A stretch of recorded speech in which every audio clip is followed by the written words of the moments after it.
जगन्नाथयते नमः। जय श्री कृष्ण चैतन्य प्रभु नित्यानंद श्री अद्वैत गदाधर श्रीवासादि गौर भक्त वृंद।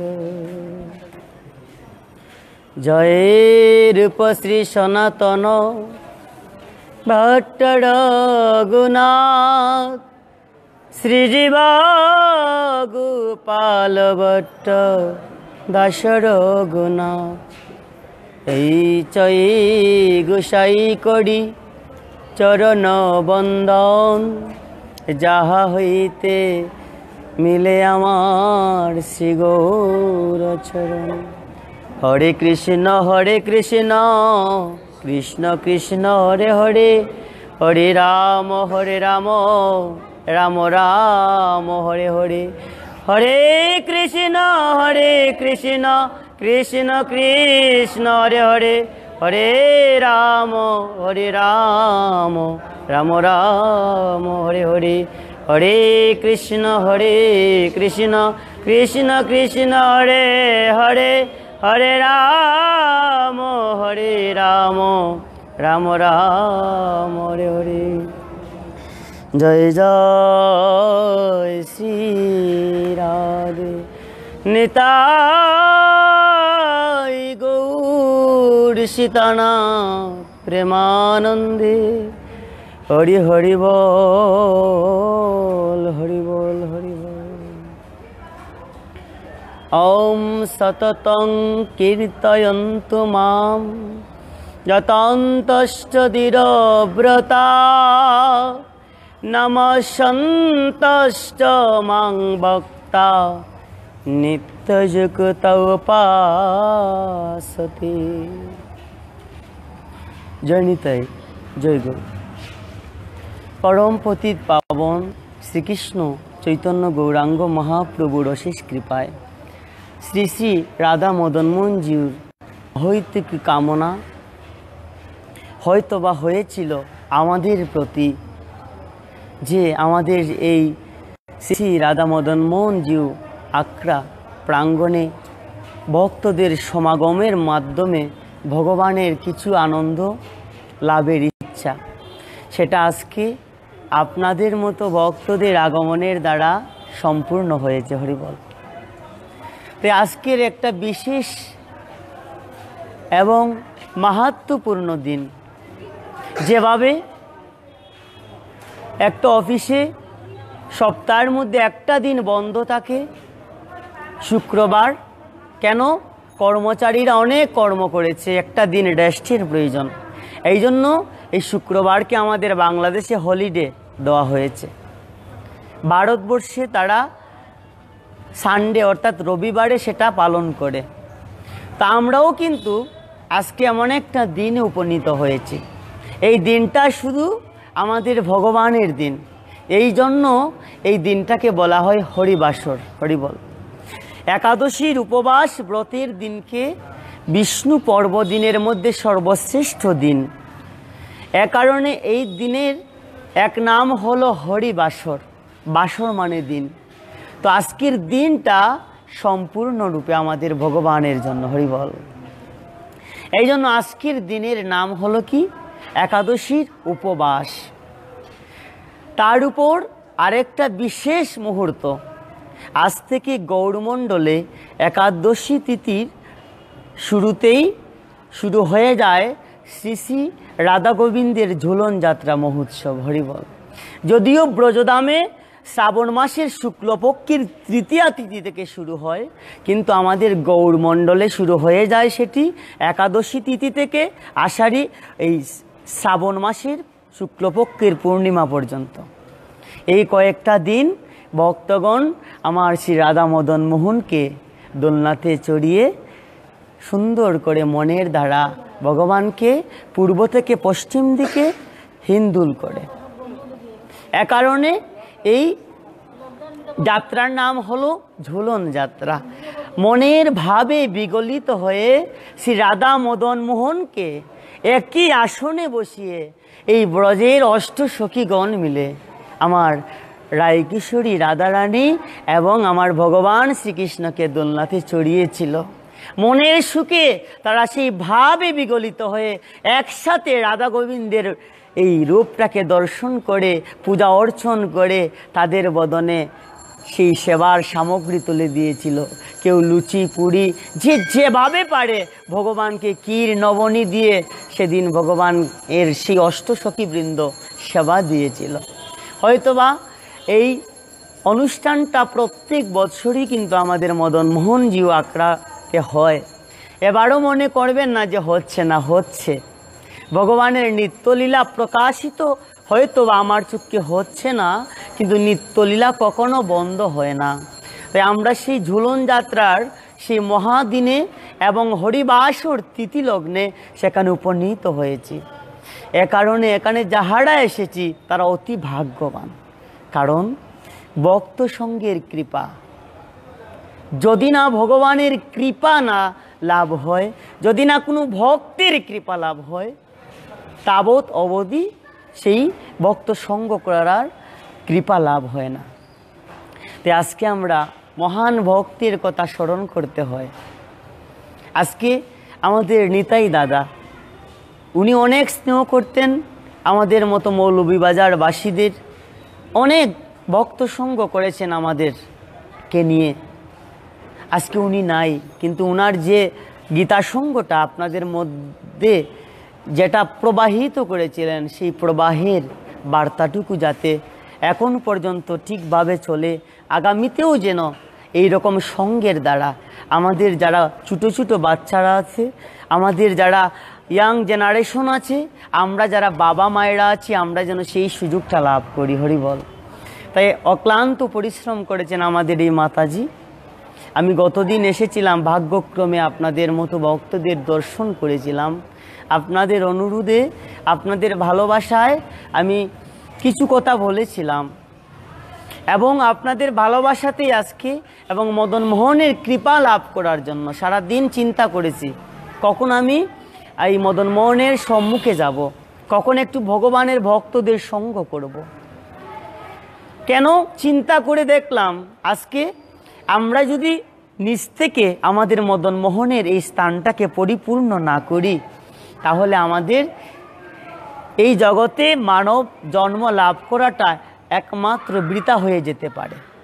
কারণ আমরা তো একটা সুযোগ পেয়েছি, একটা সৃষ্টিকারী একটা সঙ্গ পেয়েছি। আমাদের আলাদা কোনো কষ্ট করতে হচ্ছে না যে ওই স্থানে গীতা পাঠ হবে, তোমরা সবাই আসবে। এটা মহাপ্রভুর কৃপায় আমাদের ভক্তগণের মাধ্যমে অনেক দিন থেকে চলমান ছিল, কিন্তু উনি দেহ ডাকার পরে লকডাউনের কারণে বিভিন্ন সমস্যার কারণ হেতু সেটা বন্ধ ছিল। এর পরবর্তীতে আমাকে ওই সঙ্গ থেকে অনেকেই বলেছেন ফোন করে বা সরাসরিভাবে সেটা যেন শুরু করা হয়। তো আমি যাহার অপেক্ষা করেছিলাম আমার মাতাজি, যিনি সাবিয়া থেকে এই নদীর ওপার থেকে আসেন কত কষ্ট করে, যে মাতাজি যখন শুরু করবেন তখন আমি ওনার সঙ্গ লাভ করব। হরিবল। ওনার মাধ্যমে যেন আমরা সবাই মিলে, এখানে শুধু আমি নয়, আপনার সন্তানও যাতে করে বসতে পারে সেইভাবে সন্তানকে তুলে ধরুন।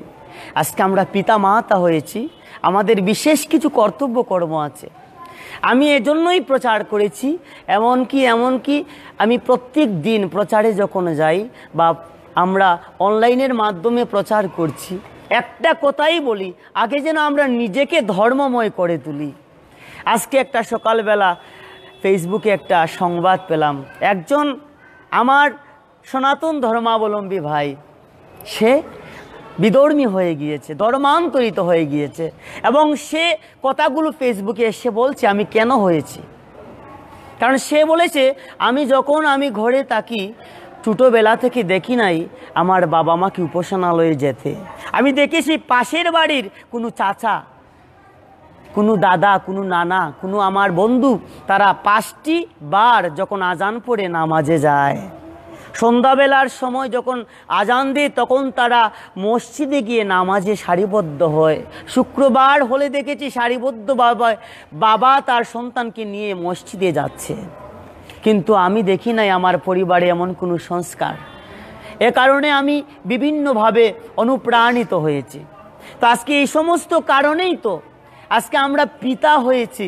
পিতার কর্ম শুধু কি সন্তানকে অন্ন দান করা, শুধু কি ভালো লেখাপড়া করানো, নাকি তার মধ্যে ধর্মের বীজটাকে বপন করা?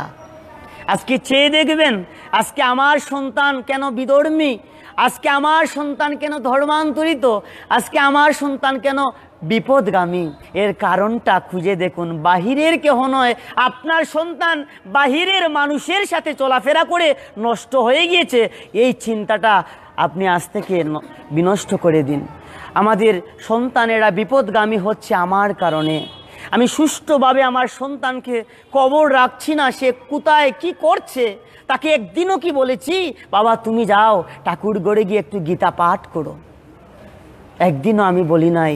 আমার সন্তানকে এখন ডিজিটাল যুগ, একটু ভালো লেখাপড়া, একটু ভালো রেজাল্ট করেছে, একটু ছোট্ট থেকে বড় হয়েছে, তার হাতে একটা ভালো মোবাইল কিনে দিয়েছি, তার হাতে রিমোট ধরিয়ে দিয়েছি।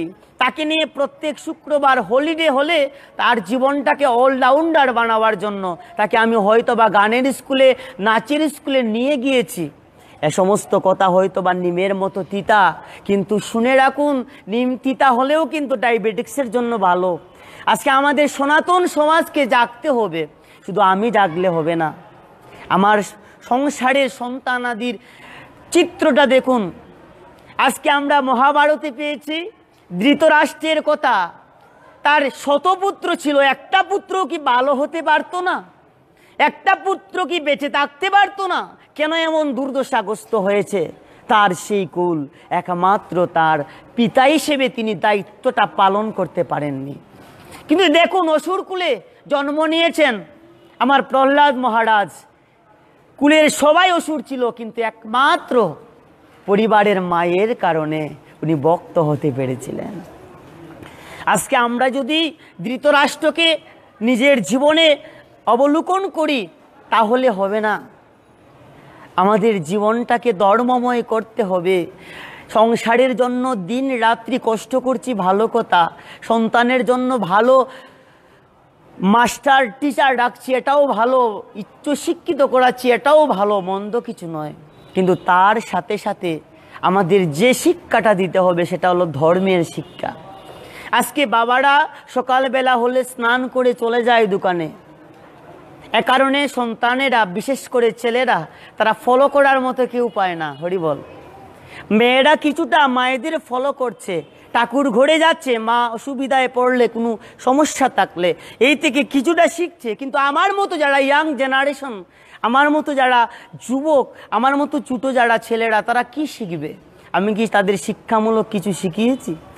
আমাদের সন্ধ্যাবেলা ঘরে ফেরার সময় সকল কাজকর্ম শেষ করে কিছুটা সময় যেন আমরা গোবিন্দের সম্মুখে গিয়ে একটু উপাসনা করি, এই শিক্ষাটা কতজন সন্তান শিখেছি, কতজন পিতামাতা করেছি দেখুন ভেবে।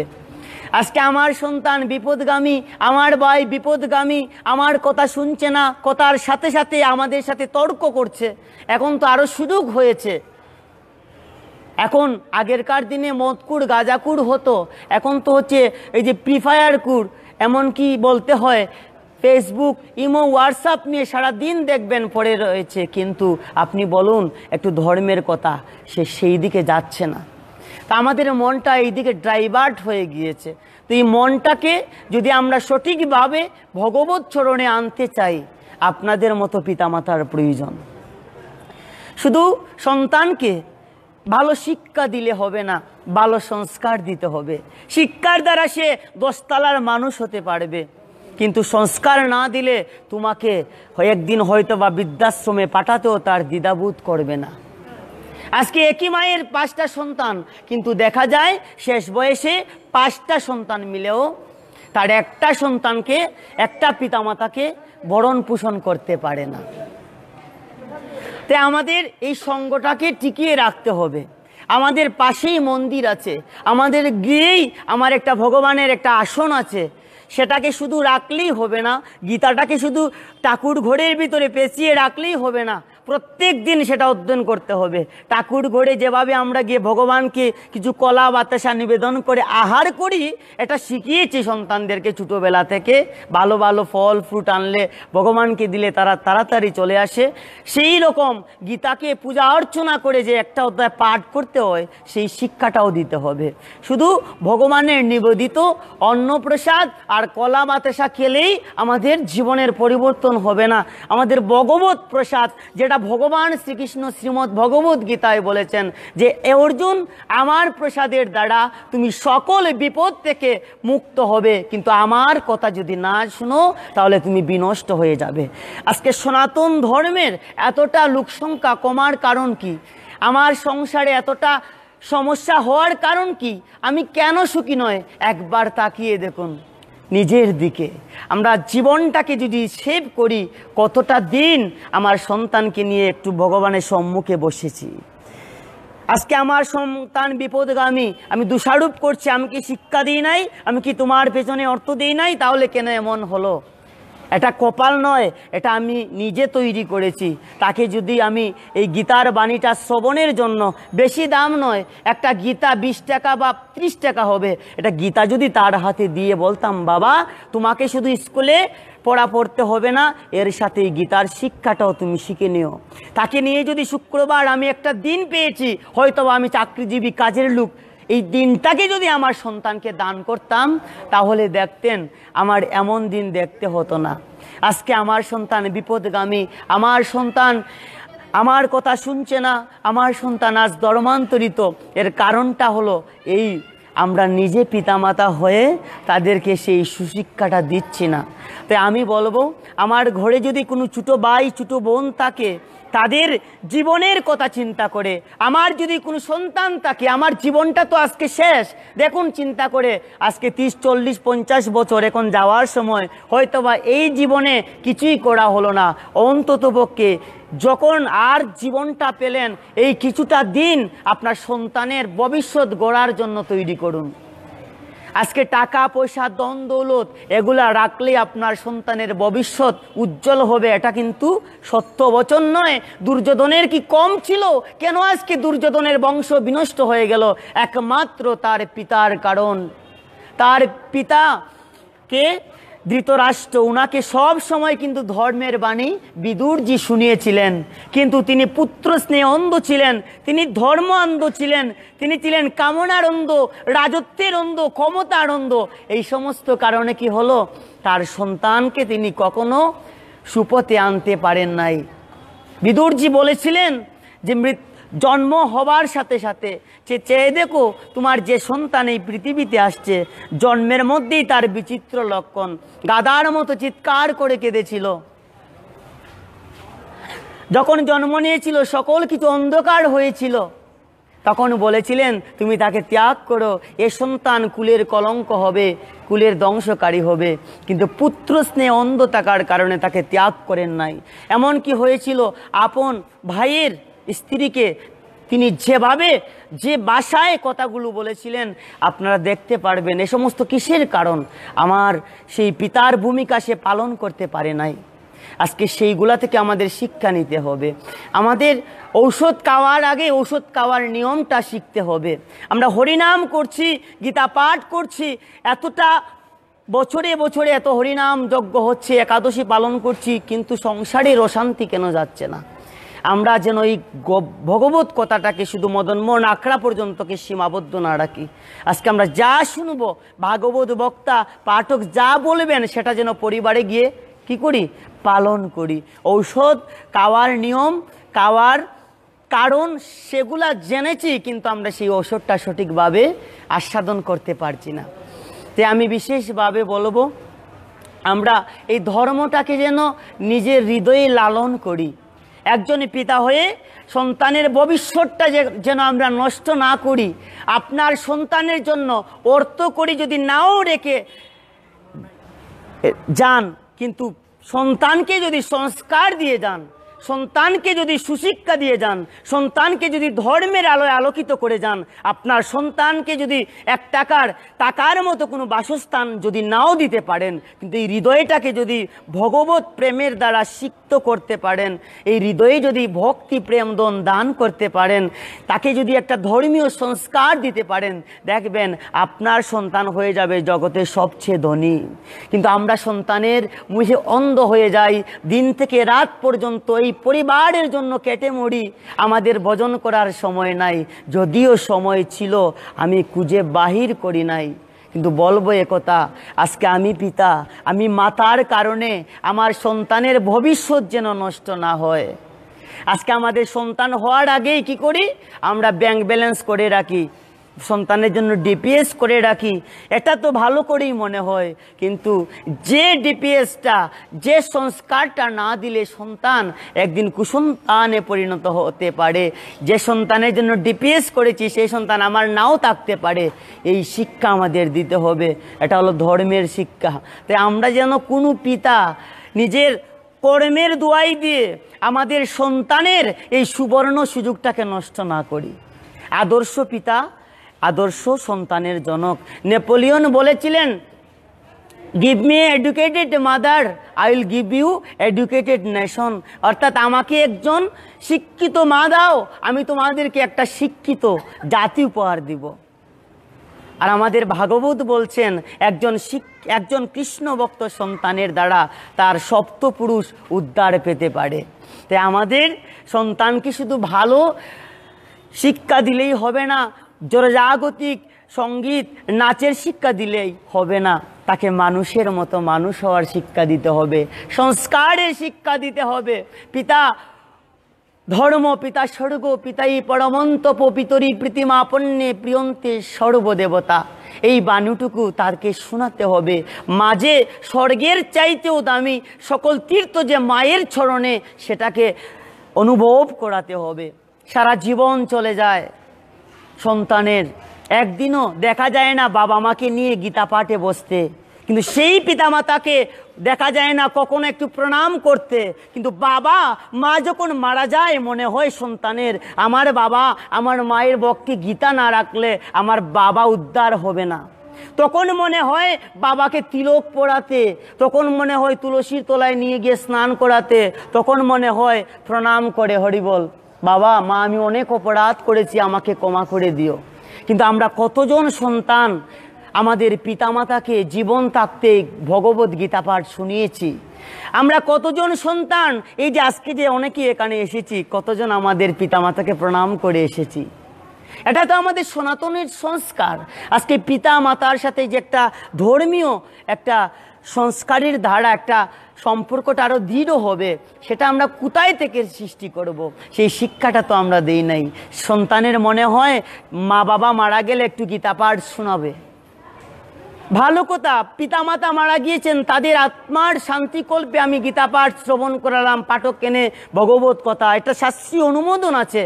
এও বলা আছে, কেউ যদি প্রেতজনী প্রাপ্ত হয়, এই ভাগবত কথার দ্বারা সে প্রেতজনী থেকে বৈকুণ্ঠেও যেতে পারে। কিন্তু আমার বাস্যটা হলো আরেক জায়গায়, এটা তো আমরা করাবো। কিন্তু আমাদের ধর্মটা কি শুধু পিতামাতা মারা গেলেই? আমাদের ধর্মটা কি শুধু একাদশীর দিনেই? আমাদের ধর্মটা কি শুধু বছর শেষে একবার মদনমোহনজি আখড়াতে কীর্তনে যুক্ত হওয়া? নাকি ধর্মটাকে প্রত্যেক দিন স্থাপন করা? এজন্য যারা সাধু গুরু বৈষ্ণব, তারা সব সময় আমাদের সেই ভগবত কথা, ভগবত নাম, ভগবানের প্রেমের দ্বারা সিক্ত হতে চান। একটা মুহূর্ত তারা ভগবত স্মরণ থেকে বিচ্ছিন্ন হতে চান না। আজকে আমি পিতা মাতা হয়ে সন্তানকে ধর্মের শিক্ষা দিচ্ছি না বলে কি তৈরি হচ্ছে দেখুন। সন্ধ্যাবেলা দেখবেন অনেক সন্তান ঠাকুরকে প্রণাম করার মতো তার সেই ভাবটা নাই, ভক্তিটা নাই। এই কয়েকদিন আগে আমি একজন লোককে বলেছিলাম, সন্ধ্যাবেলা আমরা ভগবানের প্রার্থনার জন্য মন্দিরে এসেছি। তো লোকটা ছিল কাজের লোক, বাড়িতে কাজ করছি মেস্তুইর। তখন তাকে বলেছিলাম, দাদা আপনি তো হাত পা দৌত করে ফেলেছেন, এখন একটু ভগবানকে প্রণাম দিয়ে যান। সে বলল, ভগবানকে প্রণাম দিতে হবে না, ভগবান কি আমার মধ্যে নাই? তখন কি হলো, তার সাথে তার একটা ছোট ভাগনা ছিল। কালকে আমি তার ভাগনাকে বলেছি, মামা তুমি একটু এসে ভগবানকে প্রণাম করো। সে বলছে আমার কি ভগবান আমার কাছে নেই, আমার প্রণাম করা লাগবে না। আরেকজনকে দেখিয়ে দিচ্ছে তুমি আমার বদলি প্রণাম করে ফেলো। দেখুন, তখন তার মামাকে ডেকে আনলাম, কি আজকে কিসের শিক্ষা তুমি দিলে? যেমন ফল রোপণ করেছো, যেমন বীজ রোপণ করেছো, তেমন গাছ হয়েছে, দেখেছো? আজকে তোমার ভাগিনা, তোমার আপন স্বজন, তোমার ছোট্ট ভাগনা বলছে আজকে তার প্রণাম করতে হবে না। এই শিক্ষাটা কোথায় পেয়েছে? কারণ এইভাবে অনেক বাবারা দেখবেন গ্রামের বাড়িতে, শহরে মন্দির আছে, ঠাকুর ঘর আছে, কিন্তু সময় করে সন্ধ্যাবেলা যে মা বাবা একসাথে প্রণাম করবে, সন্তানকে শিখাবে, সেই শিক্ষাটা তারা দিচ্ছে না। আজকে শুধু শিক্ষা দিলেই সন্তান যে তোমার নাম রাখবে তা নয়। হরে কৃষ্ণ, আমরা ভাগবত মাহাত্ম্যে পেয়েছি আত্মদেবের কোনো সন্তান ছিল না, কত আর্তনাদ করেছেন। উনি সন্তান ছিল না বলে সবাই উনাকে বলতো কি তিনি নিঃসন্তান। এই কষ্টে তিনি একটা গাছ রোপণ করলেন যে হয়তো বা গাছে ফল ধরতে পারে, কিন্তু দেখা গেল গাছের মধ্যে ফল ধরলো না। তিনি একটা গাভীকে আনলেন, হয়তো বা গাভীর বাচ্চা হতে পারে। তখন আমার এই যে অপরাধ বোধ, আমি সেই হৃদয় থেকে সেটা ত্যাগ করতে পারবো, কেউ আমাকে কিছু বলতে পারবে না। কিন্তু দেখা গেল বাচ্চাটাও দিচ্ছে না সেই গাভী মাতা। পরবর্তীতে তিনি চাইলেন মৃত্যু, অর্থাৎ তিনি মারা যাবেন, এই সংসারে থাকবেন না। তখন এক সাধুর কৃপা হয়েছিল। তো সাধুর কাছে তিনি ভিক্ষা চেয়েছিলেন, আমি মরতে চেয়েছিলাম, আপনি আমাকে বাঁচিয়েছেন, কিন্তু আপনার কাছে একটা জিনিস চাই, আমি একটা সন্তান চাই। সাধু বলেছিলেন সন্তান কিসের জন্য? বলেছিলেন আমার সন্তান আমার মান রক্ষা করবে, আমার জগতের, আমি যে একজন ধার্মিক লোক, সে আমার বংশ রক্ষা করবে, আমার বৃদ্ধকালে আমাকে সাহারা অর্থাৎ সাহায্য প্রদান করবে, আমাকে দেখে রাখবে। তখন বলেছিলেন এই সংসার বিষয়ের ভাণ্ড, তোমার কপালে 7 জন্মের, আগামী 7 জন্মেও তুমি কোনো সন্তানের পিতা হতে পারবে না। কিন্তু তিনি বলেছিলেন আপনার দ্বারা সবই সম্ভব। শুনেছি সাধু সব পারে। এটা ফল দিয়েছিলেন, এই ফলটা এনে দিয়েছিলেন স্ত্রীকে। স্ত্রীটা ছিল কুস্ত্রী, অর্থাৎ স্বামীর কথায় তার বিশ্বাস হয়নি, তাই গরুকে সেই সাধুর যে কৃপালব্ধ ফলটি সেটা দিয়ে ফেলেছিল, গাভী মাতা খেয়েছিলেন। আর সেই রমণী তার বোনকে বলেছিল আমার স্বামী তো আমাকে দিয়েছেন, এখন যদি সন্তান না হয় তাহলে বলবে আমি কি করেছি। তখন তার বোন বলেছিল যে আমার সন্তানকে, আমার ঘরে সন্তান হবে, তুমি নিয়ে নিও, আমাকে কিছু অর্থ দান করিও। কিন্তু দেখা গেল যে এত স্বাদের সন্তান পরবর্তীতে জন্ম নিল আত্মদেবের, এই সন্তান কখনো তার মান ডাকতে পারে নাই। সে এতটাই বিষয়ে আসক্ত ছিল, চুরি করা, জুয়া খেলা, মদে আসক্ত যুক্ত হয়ে সে একদিন কি হলো, কুলের কলঙ্ক হয়ে গেল। এই আত্মদেব তখন গড় বাড়ি ছেড়ে দিয়েছিলেন। তো আজকের যে সন্তানকে এতটা স্বপ্ন দেখে আমি আমার সন্তানকে স্কুলে পাঠাচ্ছি, গানের নাচের স্কুলে নিয়ে যাচ্ছি, এই শিক্ষাটাই শুধু আমাদের জীবনের শেষ শিক্ষা নয়, নৈতিক এবং সংস্কারমূলক ধর্মীয় শিক্ষা দিতে হবে। প্রত্যেক দিন স্নান করে আপনি সন্তানকে শিখাতে হবে যে তুলসীর তলায় জল দান করো, তুলসীকে প্রণাম করো, প্রদক্ষিণ করো, ঠাকুর ঘরে এসে একটু শ্রীমদ্ ভগবত গীতা পাঠ করো। সন্ধ্যাবেলা যখন ঘণ্টার ধ্বনি, যখন সেই শঙ্কের ধ্বনি পড়বে, তুমি তাড়াতাড়ি যে স্থানেই থাকো না কেন ভগবানের কাছে ফিরে আসো। দেখুন এই জগতের পশু পাখিরও একটা ধর্ম আছে। পশুরা সকালবেলা ঘুম থেকে, পাখিরা দেখবেন প্রাতকালে সবচেয়ে আগে জাগে কে? এই পশু পাখিরা। কিচিরমিচির শব্দে আমাদের ঘুম ভাঙে। তাদের যে ধর্মটা তারা ঠিকই পালন করছে। প্রাতকাল হলেই জেগে যায়, তারা আহারের সন্ধানে চলে যায়, আবার সন্ধ্যা হওয়ার আগেই নিড়ে ফিরে। কিন্তু আমরা এমন এক মানব ধর্ম লাভ করেছি, মানব জন্ম লাভ করেছি, আমাদের জন্য যে বৈদিক সংস্কারগুলো ভগবান দিয়েছেন সেগুলাকে আমরা ফলো করছি না। সন্ধ্যাবেলায় নিস্তব্ধ হয়ে যায়, সকল কর্মব্যস্ততা ত্যাগ করে একটু ভগবানের সম্মুখে আসার কথা আমাদের। সন্তানাদি পুত্র পরিজনকে সারাদিন আমরা কাছে পাইনি, কর্মে ব্যস্ত ছিলাম। এই সময়টা কাজকর্ম ত্যাগ করে এসেছি, আমাদের উচিত ছিল সেই সময়টা ভগবানের সম্মুখে আসা, একটু ভগবানের প্রার্থনা করা, একটু ভগবদ গীতার বাণী শ্রবণ করা। দেখবেন আমরা এই সময়টাও কিন্তু আমাদের সন্তানকে দিচ্ছি না।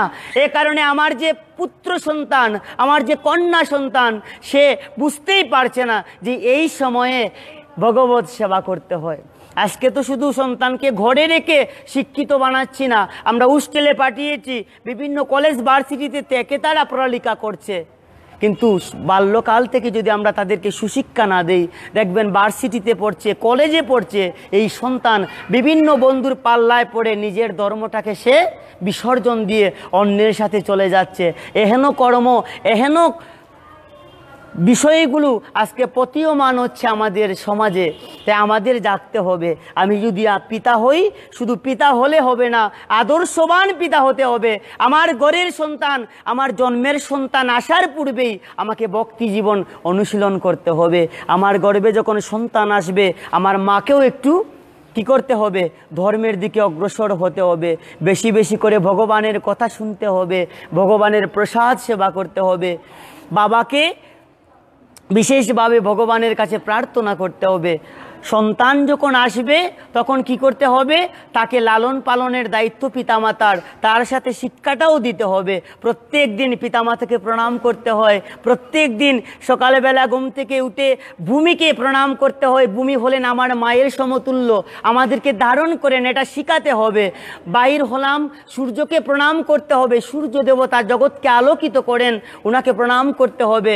ঘরে যদি আমার গুরুজন থাকে, আমার পিতামাতা, দাদা দাদি, বড় ভাই থাকে, তাদেরকে প্রণাম করতে হবে। এই শিক্ষাটা আমার মতো একজনকে দিলে হবে না, ছোট্ট বাচ্চাকে শিশুকাল থেকে দিতে হবে। এখন যদি আমাকে বলেন আমি যেন পিতামাতাকে, দাদা দাদিকে প্রণাম করব, এই কথা বললে আমার মতো যারা আছি সংকুচতা কাজ করবে, আমি কেমন করে প্রণাম দিব। কিন্তু এই সংস্কারটা যদি আমরা ছোটোবেলা থেকে সন্তানের কাছে রাখতাম, তাহলে দেখতেন এই সংস্কারটা কখনো নষ্ট হতো না। তোমাকে সন্ধ্যাবেলা যে স্থানেই থাকো, তুমি ঠাকুরের সম্মুখে এসে প্রণাম করো, 10টা মিনিট 20টা মিনিট ভগবানের সম্মুখে একটু সমবেত প্রার্থনা করো। এই শিক্ষাগুলো আমাদের দিতে হবে। না হলে আজকে যে অবস্থা, আগামী 10 বছর পরে দেখবেন আমাদের কি অবস্থা হয়। তাই আমরা যেন শুধু নিজের কথা চিন্তা করি না, আজকে আমরা 2 দিনের সুখের কথার চিন্তা করে আত্মকল্যাণ থেকে বঞ্চিত। আমরা ঠিকই কিন্তু সুখের জন্য 10 তালাতে উঠেছি, সুখের জন্য ভালো বক্স পালঙে ঘুমাচ্ছি, সুখের জন্য সন্তানকে ভালো পড়ালেখা করাচ্ছি, চাকরি করবে, টাকা ইনকাম করবে, ভালো খাওয়াবে শেষ বয়সে, কিন্তু কল্যাণের চিন্তা আমরা করছি না। কল্যাণ এবং মঙ্গলের চিন্তা যদি করতাম, তাহলে একজন আদর্শবান কৃষ্ণ ভক্ত পিতামাতা হতে হবে। তাই জীবন থেকে বেশি সময় নয়, 24টা মিনিট বাহির করতে হবে 24টা ঘন্টা থেকে।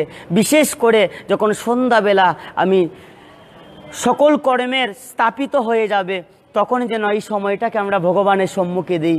এখন তো সন্তানেরা মোবাইল, ফেসবুক, টিভি নিয়ে বসে থাকে। সন্ধ্যাবেলার যে সংস্কার, আমার মতো যুবক কতজন ভাইকে পাবেন তার মায়ের সাথে, বাবার সাথে প্রার্থনায় বসেছে, এর জন্য দায়ী কি আমি নিজে। তাই আমাদের প্রচারটা যেন নিজের থেকে হয়। আজকে একটা কথা চিন্তা করুন, আজকে আমি ধর্ম করছি না বলে যে আমার ক্ষতি হচ্ছে তা নয়, আমার সন্তান যে আমার বংশ রক্ষা করবে তার বড় একটা ক্ষতি করে ফেলেছি। ধর্মহীন জাতি পশুর সমতুল্য হয়ে যায়। তার মধ্যে বাবা কি, মা কি, ভাই কি, বোন কি, এই জগতের কল্যাণ কি তারা বুঝে না। তাই আমার কারণে যেন আমার পরিবারের, আমার সন্তানের জীবন নষ্ট না হয়, আমার কারণে যেন আমার পিতামাতা সারা জীবন তারা কর্ম করেছে, একদিন ভগবত ভজনের সময় পাই নাই। তাই আমি সন্তান হয়ে যেন তাদেরকে কিছুটা সময় দান করি। যদি আমি বুঝতে পারি সাধুসঙ্গে এসে যে আমার পিতামাতারা তো কখনো ধর্ম পালন করেন নাই, আমি পুত্র হয়ে যখন সেটা অনুভব করব, আমি সন্তান হয়ে আমার পিতামাতাকে একটু ধর্মের বাণী শ্রবণ করানো, একটু ভগবত ভজনে তাদেরকে অগ্রসর করা। যেভাবে এই সংসারে ভক্তরা জীবন আচরণ করে, আমরা যেন সেভাবে সেই আচরণটা করি। আমার একটাই মেসেজ থাকে সবার প্রতি, যেন আমরা নিজে একটু ভক্তি জীবন অর্জন করি, আমার পরিবারের ভক্তি জীবনটা নিজের দায়িত্বে পালন করি। আজকে আমরা এখানে যারাই এসেছি দেখুন 100% আমরা কিন্তু সবাই আমাদের পরিবারকে যে কন্ট্রোল করতে পারছি তা নয়। আমরা ভালো কর্তা হতে পেরেছি, ভালো খাবার, ভালো ঘুম, ভালো পোশাক পরাতে পেরেছি, কিন্তু যে সংস্কার না থাকলে আমার সন্তান একদিন বিপদগামী বিধর্মী হতে তার দ্বিধাবোধ করবে না, পিতা মাতাকে সে ভুলে যায়, এমন অবস্থা হয়েছে দেখবেন। এই পরিস্থিতি যেন জন্ম না হয় আমার সন্তানের কারণে, যেন আজ আর পিতামাতা ভগবত কথা শ্রবণের সুযোগ পায়, ভক্তির শিক্ষা লাভ করে, সেই রকম যেন বাঞ্ছা আমাদের মধ্যে থাকে। আমরা অল্প অল্প করে যেন ভগবত ভজন করি। সন্ধ্যাবেলা আমি বিশেষ করে পিতামাতাদের বলবো, বড় বড় ভাইদের বলবো, আমরা যেন বাহিরে চলাফেরা না করি, আমরা যেন টিভি রুমে বসে না থাকি, আমরা যেন মোবাইল নিয়ে বসে না থাকি। 10 মিনিটের জন্য হলেও যেন আমরা ঠাকুর ঘরে যাই, ভগবানকে একটু প্রণাম করি, ভগবানের সম্মুখে একটু ধ্যানস্থ হয়ে ভগবানের নাম করি। এই জিনিসটা কিন্তু আমার সন্তান দেখবে, এই জিনিসটা কিন্তু আমার যে ভবিষ্যৎ সে দেখবে, সেটা সে অনুভব করবে যে না, সনাতন ধর্মে জন্মগ্রহণ করেছি, অবশ্যই ভগবত ভজন করার সুযোগ আছে, অবশ্যই ইসলাম ধর্মে আজান দিলে তারা মসজিদে যায়, আমার সন্ধ্যাবেলা হলে বাবা মা সবাইকে নিয়ে ভগবানের সম্মুখে যাওয়ার সময় এসেছে, আমাকে যেতে হবে, এই অনুভবটাকে আনুন। আর যারা এখানে আছেন, আমি গতদিনও বলেছিলাম, যারা ঘরে পিতা মাতা হয়েছেন, যারা পিতা মাতা আসেন তারা একা আসবেন না। আপনার ছোট্ট কুলের সন্তান থেকে যদি একেবারে অনেক বড় সন্তানও হয়ে থাকে, যদি তার কর্ম না থাকে, ফ্রি থাকে, তাহলে অবশ্যই তাকে আলাদা কোনো জায়গায় আড্ডা দিতে না দিয়ে, মোবাইলকে তার হাতে না দিয়ে, টিভির সেটের সম্মুখে না বসিয়ে দিয়ে আপনি দয়া করে মদন মঞ্জুর আখড়াতে সপ্তাহে একদিন আসুন। যখন একাদশী আসবে সেদিন আসুন, দেখবেন এটা শিখাতে হবে আমাদের। আজকে ইসলাম ধর্মের দিকে তাকিয়ে দেখুন, শুক্রবার আসলেই তারা দল বেঁধে কোথায় যায়? মসজিদে যায়। একটা মসজিদ যে কোনো স্থানে হলে জায়গা হয় না, কিন্তু আমরা এমন একটা মানুষ হয়েছি, এমন একটা ধর্মে জন্মগ্রহণ করেছি, ভগবানকে সেবার সাক্ষাৎ সুযোগ লাভ। দেখবেন আমি তাদের কথা কেন বলছি, দেখুন তারা যখন জুম্মাবারে নামাজ পড়ে আলোচনা করে, তারা কিন্তু এরকম মিঠাই পায়েসের ব্যবস্থা করে না, নিঃস্বার্থভাবে চলে যায়। কেন? ছোটোবেলা থেকে তার ব্রেইনের মধ্যে সেটা ঢুকে গেছে, না শুক্রবার আসলেই দোকান বন্ধ হতে হবে, আজান পড়লেই নামাজে যেতে হবে সারিবদ্ধ হয়ে। এটা এখন আমরা যেভাবে এত কষ্ট করে বলছি, তাদের ধর্মে বলতে হয় না। আমরা এত জায়গায় যাই, বাংলাদেশের বিভিন্ন প্রান্তে একই কথা বলি, এই সময়টাকে যেন আমরা কাজে লাগাই। এরপরেও দেখবেন আমাদের বোধগম্যতা হচ্ছে না। আপনি পরিবারের একজন, আপনি যতই বলেন দেখবেন সেটা পরিকল্পিতভাবে হচ্ছে না। কেন হচ্ছে না? ছোটো চারা গাছকে বড় হলে কখনো স্থানান্তরিত করা যায় না, ছোটো চারা গাছকে ছোটো থাকতেই অন্য স্থানে স্থানান্তরিত করা যায়। তাই বিশেষভাবে বলবো, আমাদের জীবন তো চলে গেছে, আর ইচ্ছে করলে আমরা শৈশবে ফিরে যেতে পারবো না। অন্তত পক্ষে আজ থেকেও যেন নিজেকে কিছুটা পরিবর্তন করি। আমাদের ছোট্ট বাচ্চা যে আসবে তার জন্য যেন শুধু ডিপিএস করি না, সন্তানকে শুধু যেন কমপ্লেন আর সেই ভিটামিন খাওয়াই না, তার সাথে সাথে একটু ভগবানের নাম, ভগবানের প্রেম, ভগবানের সেই গীতার বাণীটাও যেন তার মধ্যে প্রসারিত করি। দেখবেন আপনি পিতা হয়ে ধন্য, মৃত্যুর পরেও আপনি সেই সন্তানের কীর্তির জন্য ভগবানের কাছে প্রশংসিত হবেন। তাই আজকের মতো আমি এখানেই বিশ্রাম নিলাম। জানি অনেক সময় হয়ে গিয়েছে, আমার এই কথাগুলো আপনারা শ্রবণ করবেন।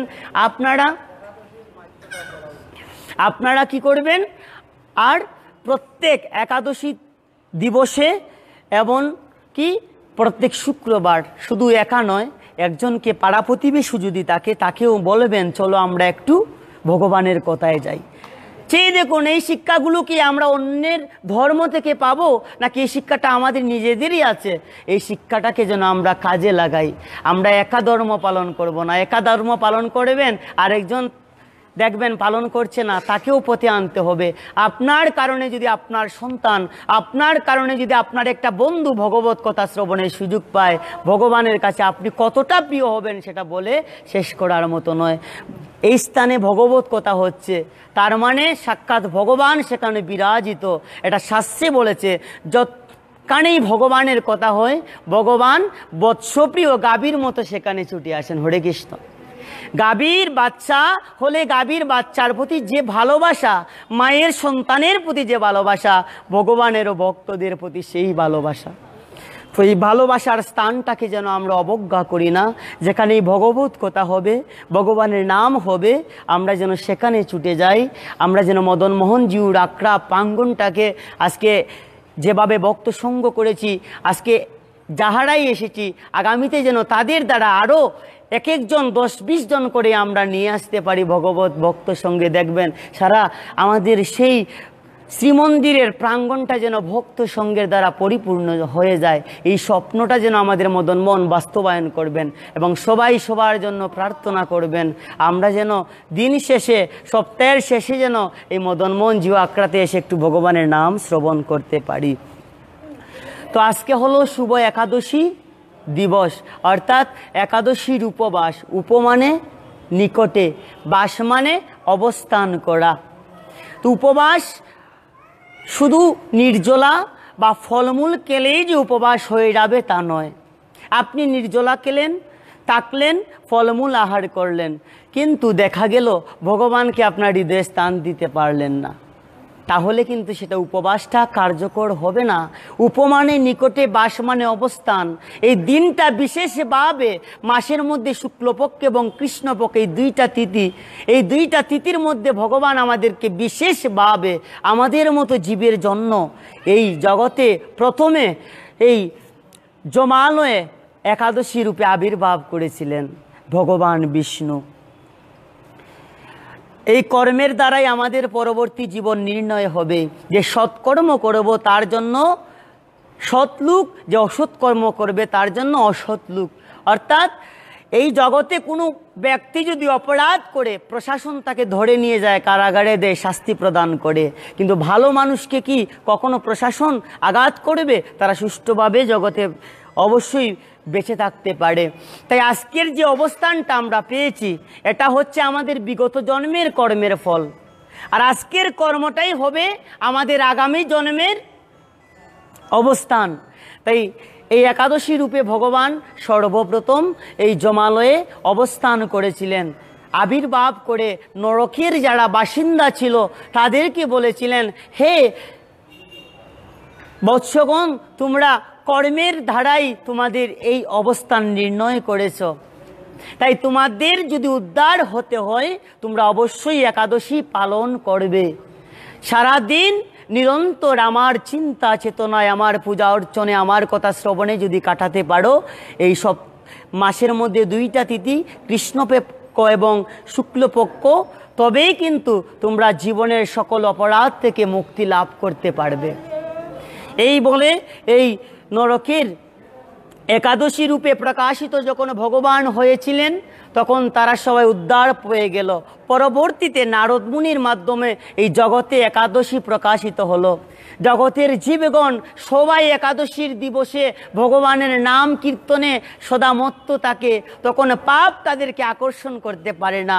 নামের কারণে ভগবানের মাহাত্ম্য এতটাই সুবিশাল, এই কারণে তাদের সকল অপরাধ কি হয়ে গেল, নষ্ট হয়ে যায়, আর কেউ মৃত্যুবরণ করে নরকে যায় না। তখন পাপ পুরুষ কেঁদে কেঁদে ভগবানকে বলেছিলেন, হে প্রভু, এই একাদশীর দিবসে আমি কোথাও স্থান পাই না যে অবস্থান করব, সবাই তোমার ভক্ত একাদশী পালন করে, তাই আমার স্থান কোথায় প্রভু? তখন বলেছিলেন, এ জগতে তোমার স্থান হবে অন্যের মধ্যে। হরিবল। অর্থাৎ পঞ্চরবি শস্য। পঞ্চরবি শস্য মানে চাল, গম, ভুট্টা, ডাল, সরিষা, তিল, এই পঞ্চ শস্যের মধ্যে তুমি সেদিন অবস্থান করবে। তাই একাদশীর দিবসে যাহারা এই অন্ন এবং সেই ভুট্টা, গমের দ্বারা তৈরিকৃত সুজি, আটা, রুটি এরপর বিভিন্ন প্রকারের ডাল, চুলার ডাল, মটর ডাল, এমনকি কাশারি ডাল, চানার ডাল এ সমস্ত গ্রহণ করবে। তাদের সাক্ষাৎ পাপ পুরুষকে গ্রহণ করার সমপর্যায়ে অপরাধের সাথে তারা যুক্ত হবে। তাই আমাদের বিভিন্ন পুরাণ থেকে এই উদ্ধৃতি দেওয়া হয়েছে। আমাদের আচার্যগণ আমাদের জন্য বিশেষ একটা সুব্যবস্থা করে দিয়েছেন। একাদশীর উপবাসের দিন নিরাহার থাকতে হয়, অর্থাৎ সেদিন যদি আহার করা হয় তাহলে সেটি একাদশী হয় না। কিন্তু আমাদের এই কলিযুগের জীব অন্নগত প্রাণ, এই কারণে আমাদের আচার্যগণ সিদ্ধান্ত দিয়েছেন একাদশীর দিনে যদি এই ফল, মূল, জল, ঔষধ এবং গুরুবাক্য এই 5টা জিনিস যদি গ্রহণ করা হয় উপবাস কখনো নষ্ট হয় না। একাদশীর আগের দিন অবশ্যই যাহারা নিরামিষ অর্থাৎ সাত্ত্বিক আহারী নয় তাদেরকে অবশ্যই সংযম থাকতে হবে, কারণ একাদশীর উপবাস হলো একটা সুযোগ। আমরা সারা জীবন কর্ম করি, অনেক পাপাচরণ হয়ে যায় আমাদের দ্বারা, হাতের দ্বারা, আমাদের বদনের দ্বারা, আমাদের মানসিকতার দ্বারা। তাই একাদশী হলো একটা সুযোগ, যে সুযোগের দ্বারা আমরা মনকে ভগবানকে চিন্তার দ্বারা, এই বদনকে ভগবানের কথার দ্বারা, আমাদের এই দেহকে ভগবানের সেবার দ্বারা এই সকল অপরাধ থেকে বিনষ্ট হতে পারি। 3 প্রকারের পাপ আমাদের জীবনে সাক্ষাৎ যুক্ত থাকে। এক প্রকারের পাপ হলো বাচিক, এই বাক্যের দ্বারা অনেককে আমরা জীবনে অনেক কটুকতা, কুকতা, আকতা বলেছি, তখন একটা পাপ হয়ে যায়, তাকে বলা হয় বাচিক। কায়িক পাপ, এই দেহের দ্বারা আমরা অনেক প্রকারের জীবিংসা করেছি, অনেক জনকে প্রহার করেছি হয়তোবা, এই যে বিভিন্ন প্রাণীবোধ অত্যাদি করে যে অপরাধ হয় সেটা হলো কায়িক পাপ। আর মানসিক পাপ, মনের দ্বারা পরের অনিষ্ট করা, কুচিন্তা করার দ্বারা এই হৃদয়টাকে যাহারা বিভিন্নভাবে কুপথে নিয়ে গিয়েছি সেটাকে বলা হয় মানসিক পাপ। এই 3 প্রকারের পাপের দ্বারা এই জড়জগতের, এই জগতের সকল জীবগণ আবদ্ধ। এই কারণে তাহার ভগবত প্রাপ্তি হয় না। তাই ভগবান একটা সুযোগ দিয়েছেন, যত বড়ই অপরাধী হোক, এমনকি মৃত্যুর পর কোনো পিতামাতা যদি নরকের বাসিন্দা হয়ে যায়, কোনো সন্তান যদি সঠিকভাবে একাদশী পালন করে, গয়াতে শ্রাদ্ধ দান করলে যে ফল হবে একাদশী পালন করলে সেই ফল হয়।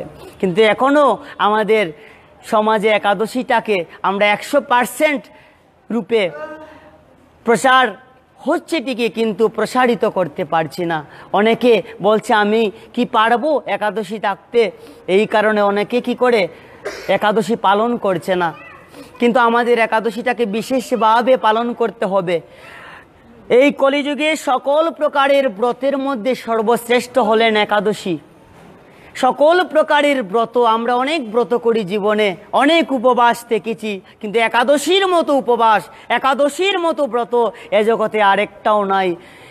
ব্রহ্মা, বিষ্ণু, মহেশ্বর এই 3 জনের মধ্যে যেভাবে ভগবান বিষ্ণু শ্রেষ্ঠ, সাত্ত্বিক গুণের অধিকারী, তদ্রূপভাবে আমার সকল ব্রতের মধ্যে সর্বশ্রেষ্ঠ হলো একাদশী। গয়া, গঙ্গা, কাশী যেভাবে সকল তীর্থের মধ্যে শ্রেষ্ঠ, তদ্রূপভাবে সকল ব্রতের মধ্যে শ্রেষ্ঠ হলো একাদশী। তাই একাদশীর দিবসে যাহারা আমাদের সেই শাস্ত্রীয় মত অনুসারে উপবাস আদি পালন করে না, এখনও যাহারা আটা সেবা করছেন, এখনও যাহারা ডাল এবং চুলা গ্রহণ করছেন, এখনও যাহারা অন্ন ভক্ষণ করছেন, আমি বিশেষভাবে বলবো আমরা যেন ভগবানের প্রীত্যার্থে এবং আমাদের কল্যাণার্থে, এমনকি আমাদের দেহের স্বার্থে, দেখুন আমাদের এই একাদশীর উপবাস করা দেহের জন্য কিন্তু মঙ্গল।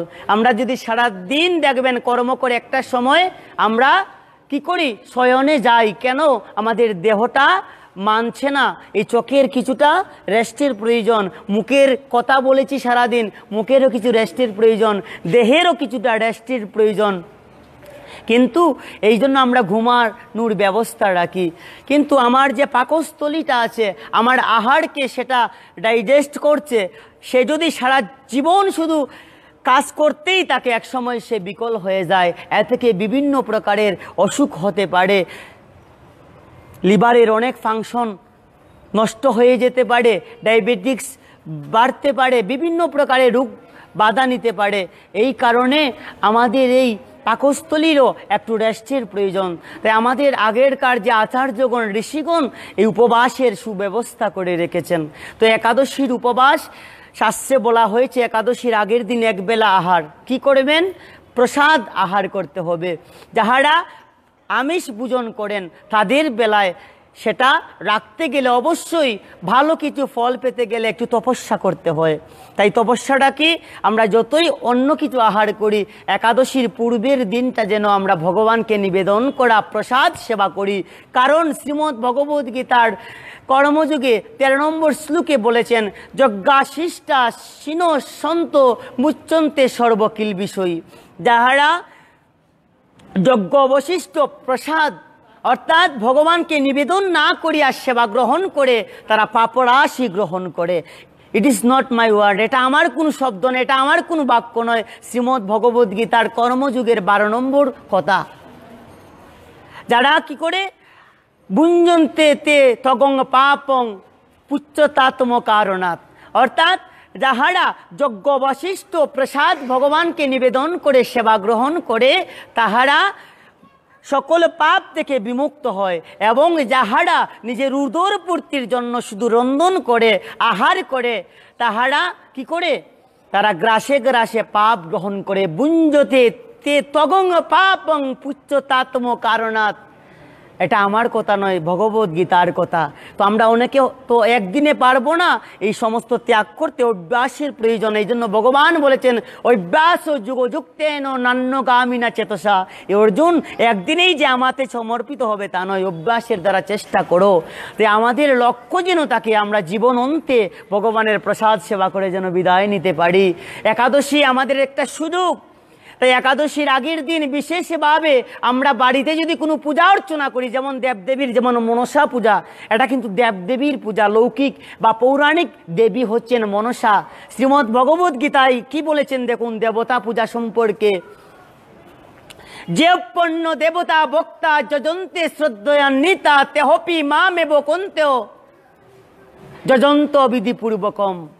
যাহারা বিভিন্ন দেবদেবীর পূজা করে তাহারা আমারই পূজা করে, কিন্তু তাহারা সেটা অবিধিপূর্বক।